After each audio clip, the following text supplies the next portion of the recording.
C'est dans ces vignobles qu'est produit l'un des plus célèbres vins de la planète, le Chianti. Il y a 300 ans, le grand-duc de Toscane définissait cette zone entre Florence et Sienne comme unique lieu de production pour éviter les contrefaçons. La première appellation contrôlée pour un vin était née. Ici, nous avons une météo assez clémente, un paysage doux, très vallonné et très varié. Les vents qui soufflent sont sains et parfois il y a même un peu d'air marin. Et donc nous avons un microclimat idéal pour le vin. Chez ce caviste, on ne vient pas pour boire le Chianti ordinaire, associé à la fiasque entourée de paille.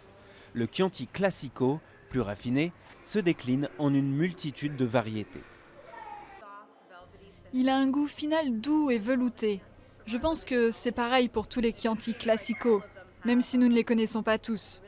Il me semble juste que tous ces vins ont vraiment une très belle finition. Je ne sais pas, c'est comme une chanson qui se termine tout en douceur. La région produit aujourd'hui 35 millions de bouteilles par an, dont 80% est exportée.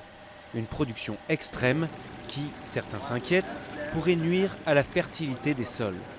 Originaire d'Afrique du Sud, Manfred Ing a donc fait le choix de vins sans engrais artificiels ou pesticides, selon des principes biodynamiques. Il y a 300 ans, c'était des jardins où les gens faisaient un peu de vin pour eux. C'est exactement ce que nous faisons maintenant. Ici, à Cacciabella, nous portons beaucoup d'attention à la durabilité.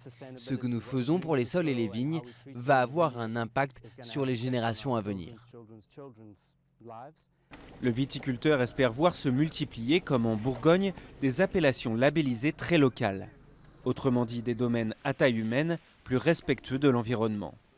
Pour lui, c'est la seule route à prendre pour que dans 300 ans, on puisse encore boire du Chianti.